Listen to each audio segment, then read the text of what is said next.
story in Diablo IV will appeal to both new players and hardcore Diablo fans. And when writing this next chapter, we really wanted to return to our darker roots. Sanctuary is in a very interesting state right now. It's 50 years after Reaper of Souls from Diablo III, where half of the population was exterminated by an archangel. The world has seen quite a bit of changes, quite a bit of scarring from its wounds that have not totally healed. In these years of death and decimation, power vacuums have opened up and been filled by various factions you'll actually get to interact with in Diablo IV. Heroes of the past that we've known and loved have long since faded into memory, as well as an iconic order known as the Hellacious. The world is a bit broken and wounded, and it's in this fragile state that Inarius and Lilith return, and they are the makers of Sanctuary, and their return may not mean the best for humanity. Before Sanctuary was created, the heavens and the hells were battling each other in a non-stop war. Our Sanctuary was created by disenfranchised rebel angels and demons that wanted out. They didn't want to be a part of this never-ending war because there was literally no point. Two of those people were Inarius and Lilith. Lilith is a demon and Inarius is an angel. They were part of the eternal conflict between heaven and hell, in which they were constantly fighting with each other.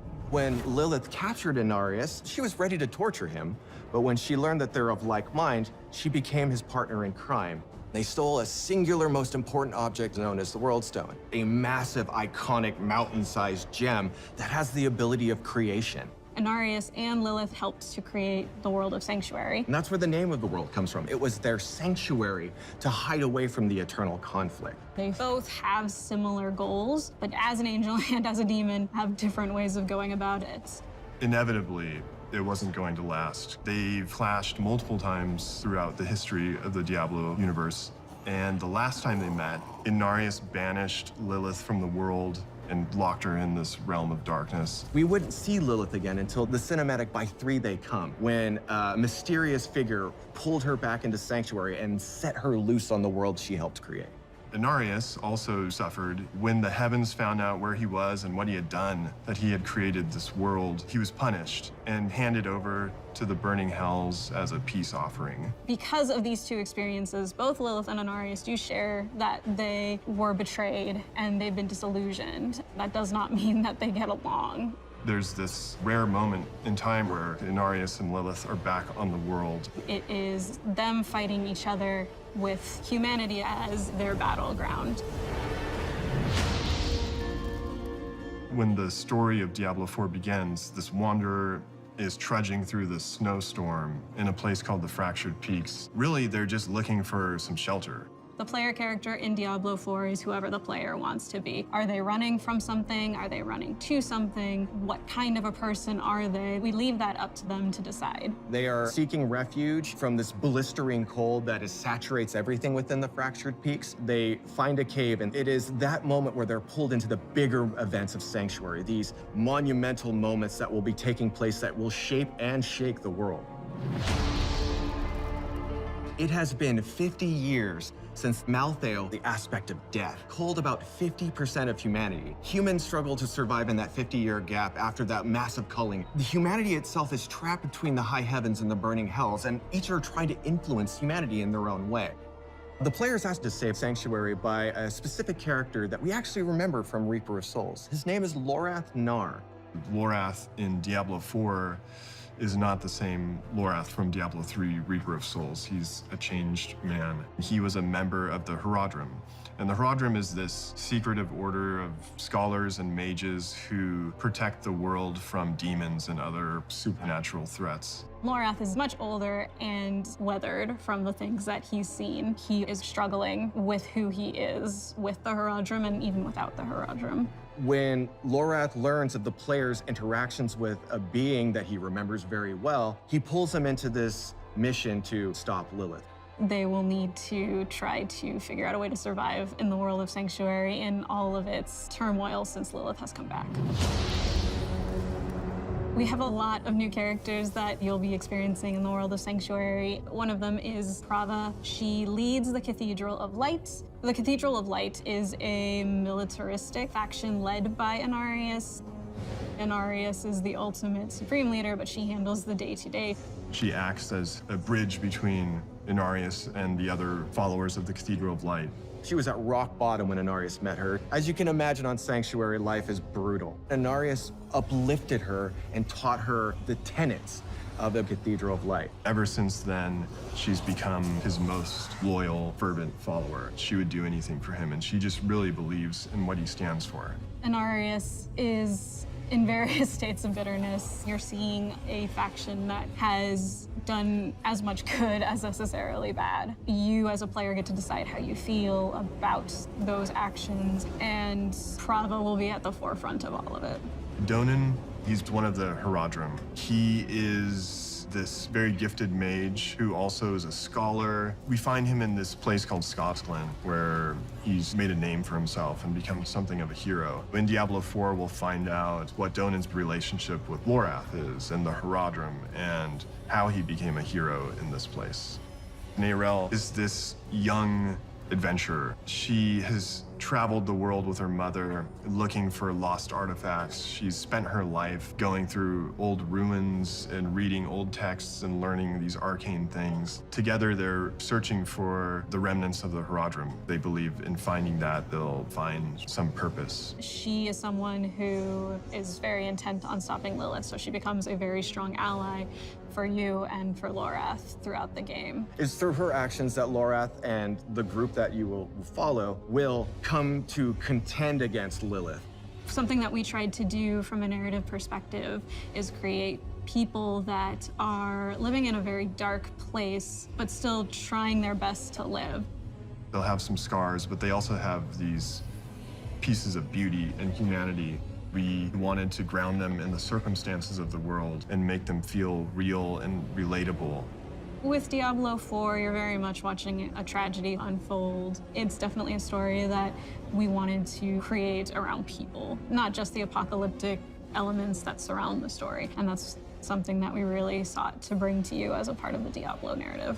Lilith is free, she has some followers, and she's back on her old business. She's gonna corrupt us or try to turn us to her side for her own ends. The story of Lilith and Inarius is the darkest story we've ever told, and it expands the mythos of Sanctuary and the lore of the series like never before.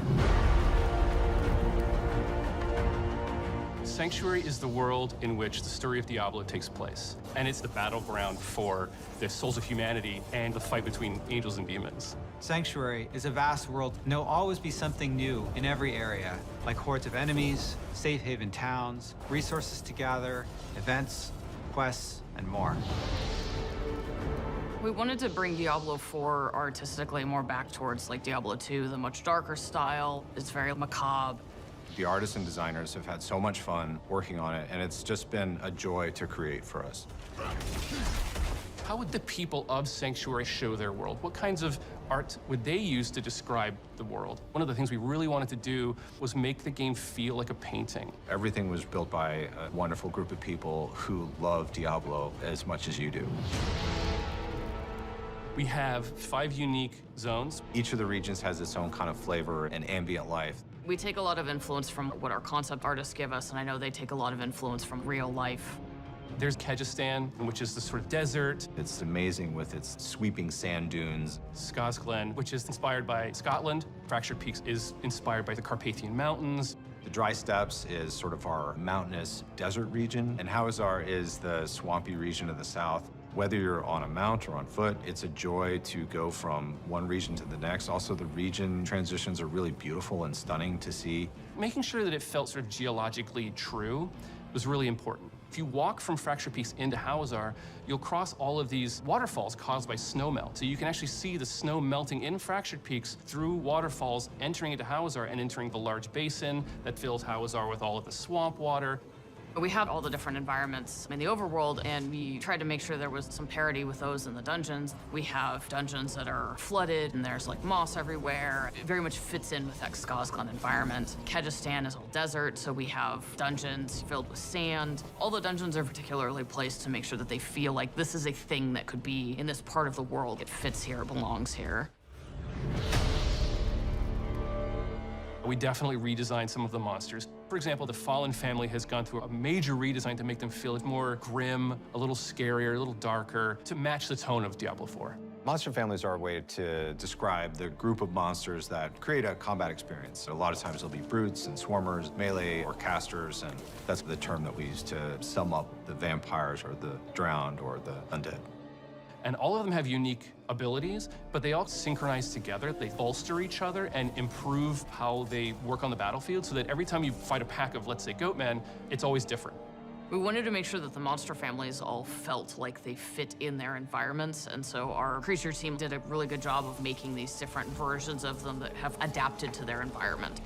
There's snowy goatmen and fractured peaks in some of the colder areas versus lightning goatmen around dry steppes and kind of the more arid areas. Hawazar has a lot of poison spiders. Each of the regions has its own kind of flavor, and it's pretty exciting to discover. We have some really cool new snake men, the Nangari. We've seen snake men in Diablo before, but these guys are just really twisted amalgamations of multiple snake heads, even human body parts. We have skeletons, we have undead, we have ghosts, all the things that you would expect to find from a Diablo game.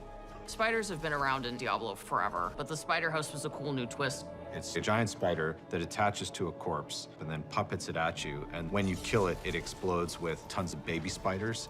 And then those little spiders come after you, and I feel slightly guilty about traumatizing a lot of people with it. We also have wildlife, deer, snakes, bugs, dogs. You can pet the dogs, by the way. So many people asked to pet the dog. It was actually a lot of hard work to figure out how to pet that dang dog. You have so many activities that you might run into. It could be a stronghold, it could be side quests. You might have key dungeons to do. There could be bounties to pick up. You might encounter a world boss. You might encounter an invasion event of some kind. We have much longer, sort of narrative-heavy side quests, and we have some shorter side quests, so you never feel like you're always doing the same thing. The pacing is always a little bit different. One of the things that I really loved about our announcement was the By 3 They Come cinematic.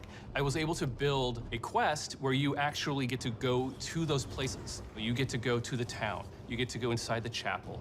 And I work with some incredible dungeon designers to build the dungeon from the cinematic. You're gonna get to go across the bridge that you saw to the actual room where Lilith was summoned. I don't want to spoil too much, but I'm super excited to have players see it. Sometimes it's kind of nice to just walk places, because that's a lot of the times when you see these little events. You might find a demonic altar that you need to feed your blood to summon demons to then defeat for all of their loot. You might find a ghost child who's trying to find the remains of their parents, and you have to protect them.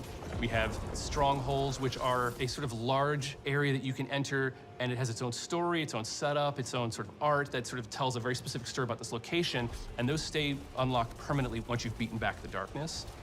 We did a lot of figuring out the balance between like how much space do we need for players to play through these dungeons versus how much space do we need to make them look cool. My favorite is this one called Endless Gates. It's got these teleporters, and these teleporters actually take you to other dungeons. So you'll end up in a cave, a crypt, or one of the ancients. And every time you go in, it's designed to change. And there's dozens of villages and towns that you will run into. The cities and towns are designed to be hubs. They're havens. They're places where you can find other players. They're good places to do all of your usual inventory management. Each region has its main city that you can get lots of side quests and lots of activities. We've really crafted the world to feel like there's always something just around the corner to find. In Diablo IV, you actually get to walk Sanctuary. It's a massive place that you can seamlessly explore with no loading in between zones, which is something brand new. It's a very immersive experience. What I love about it is that you can go in a direction and you might be searching for a particular quest or an item, and you'll come across a stronghold that you haven't explored before. You'll come across dungeons that have legendary affixes, or you might discover a side quest that you didn't even know about that fills in some bit of lore that you actually were interested in. There's any number of things that can happen along the road to your destination, and that's what I love about having this fast space. There are tons of different types of events in the world. It's been created to feel full of things to encounter, full of secrets to discover, full of characters to interact with, full of stories to find. We have these altars to Lilith that if you can find them, they will give you a permanent buff to all of your characters across the game. There are tons of them hidden everywhere.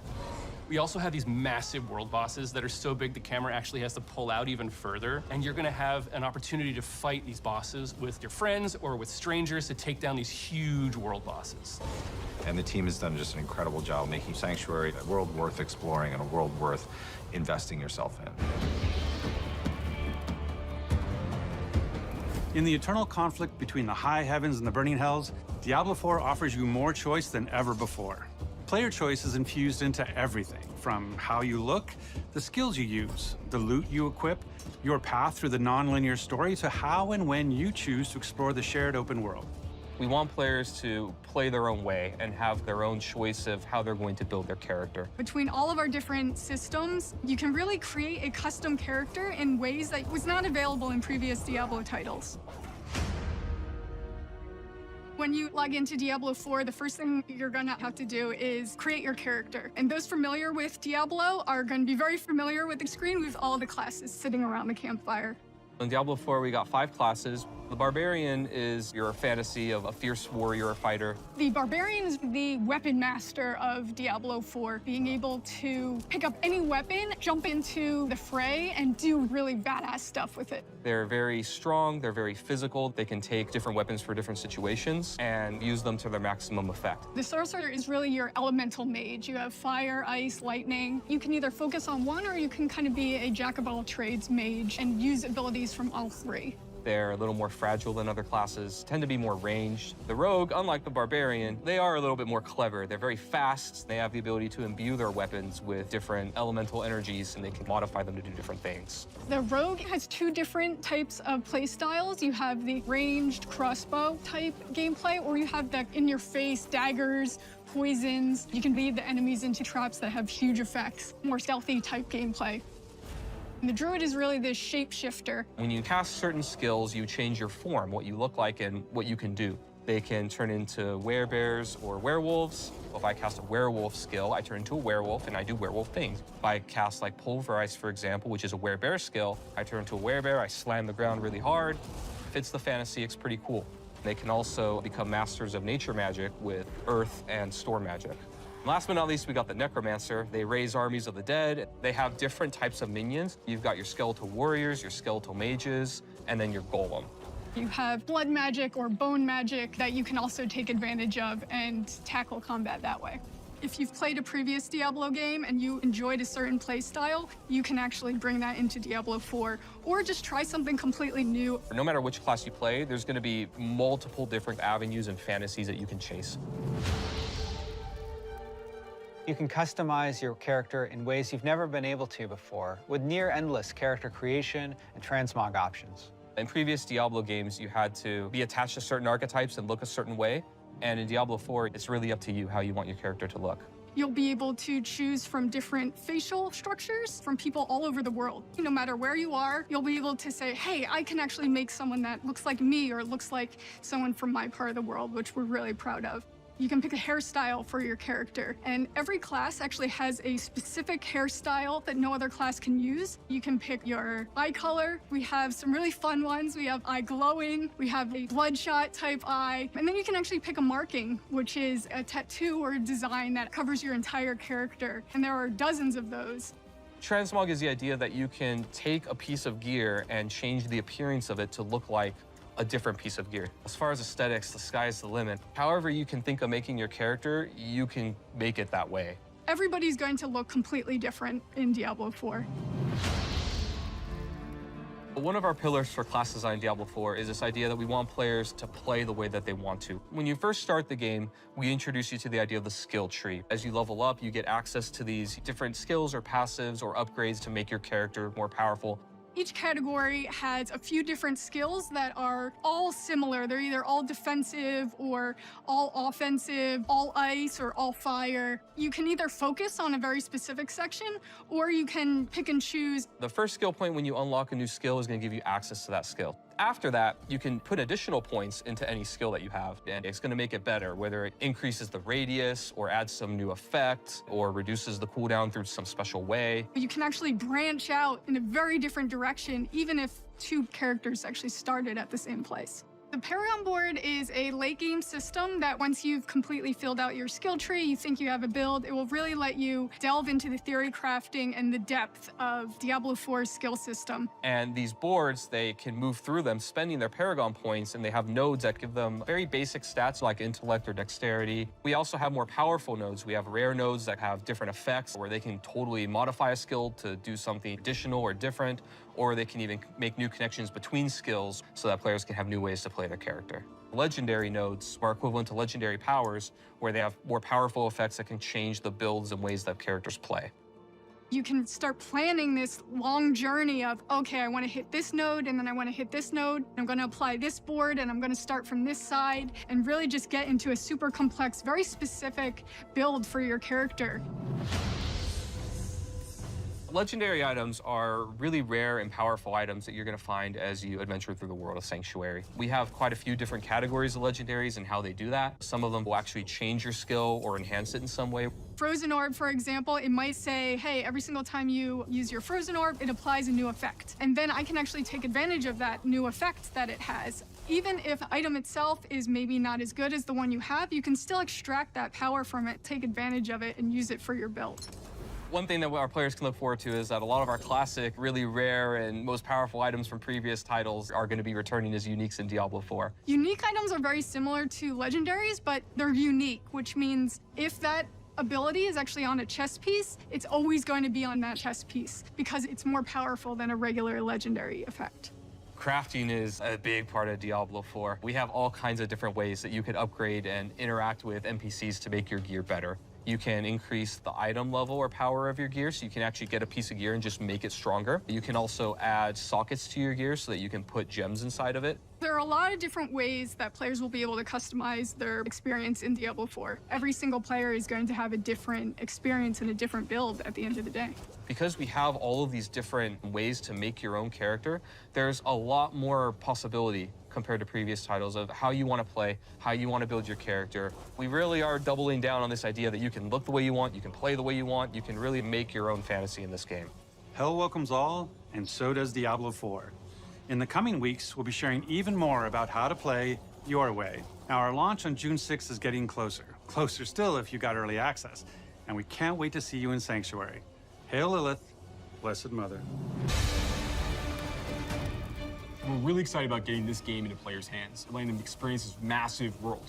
A main cornerstone of D4 is play your way. As a player continues to advance through the story and into the endgame, they'll unlock a ton of brand new activities that provide meaningful progression, no matter their playstyle. Players will be able to keep progressing in the narrative of the game. Alongside that, the whole team has worked on crafting a variety of different experiences players can pursue. We're going to have an entire world of Sanctuary for our players to offer. There's going to never be an absence of something to do. After the player has finished the campaign, there's a lot more game to go and participate in. They gain access to a special, what we call capstone dungeon that they have to complete. Once they're able to finish this capstone dungeon, they're going to gain access to the first world tier. As you complete the world tier, it will open up the opportunity for you to go into your next world tier. That involves unlocking powerful loot, new items, and more advantages for your player to have a better opportunity at end game. Whether you're a fan of dungeons, PvP, or just roaming around the world, there's a way to continue your Diablo adventure long after hitting max level.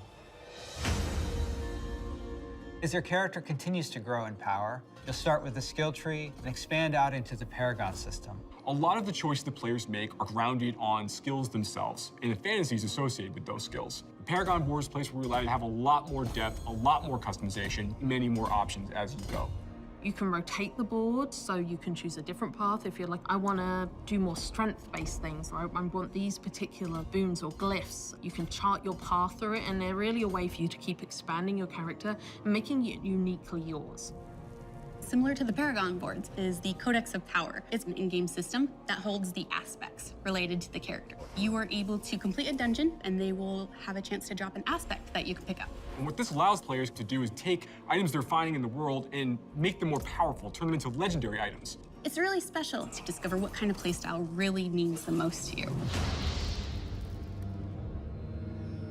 Every part of Sanctuary is fulfilling and satisfying. Dungeons in particular are really close to my heart. Nightmare dungeons are going to give the players the opportunity to experience a dungeon that they might have already experienced in their past playthroughs. They'll enter the dungeon with a found sigil that alters the playstyle and the intensity of the dungeon.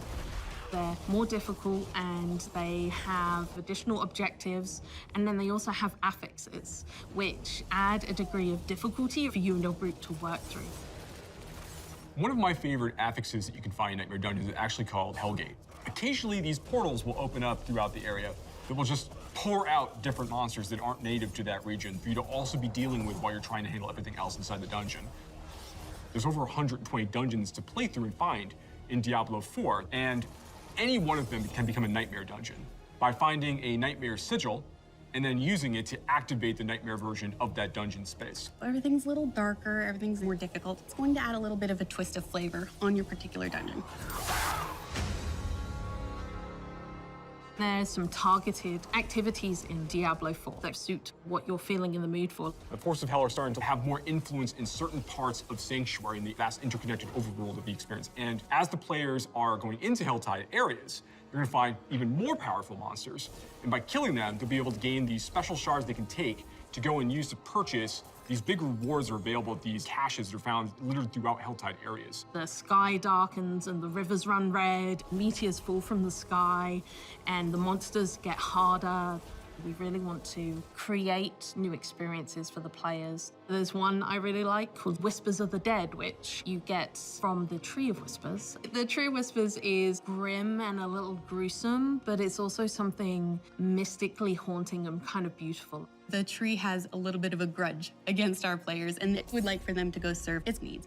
So you're going to go serve these bounties, gather different rewards, different items, and bring them back to the tree in hopes that it can exchange you something really meaningful. Maybe you're gonna go to the Fractured Peaks and take out some werewolves that are rampaging in a town. They're contained activities that you can do alone or in a group. We really wanted to create variety for people to be able to spend time where they wanted to in the world. It's very cool the way it's been put together, and I can't wait for people to see it, to be honest.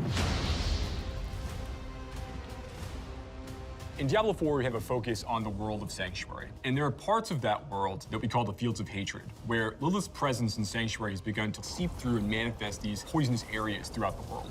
When players go to these regions, they get to engage in player versus player conflict. These offer opportunities for the player to collect shards. But there is a little bit of a catch. In order to get these shards back to town, you'll need to purify them. Other players will definitely know that you're attempting to purify your shards, so you'd better be prepared to fight if you're going to be playing any PvP, and be prepared that you might lose some stuff in the meantime. Once they've got the purified shards, they can take these, go back to nearby towns to sell them, and then use that to buy a whole bunch of interesting cosmetic items and rewards. It's a place for people who really love PvP and want to still get loot and still increase their character's power. If that's the way they want to play, they can.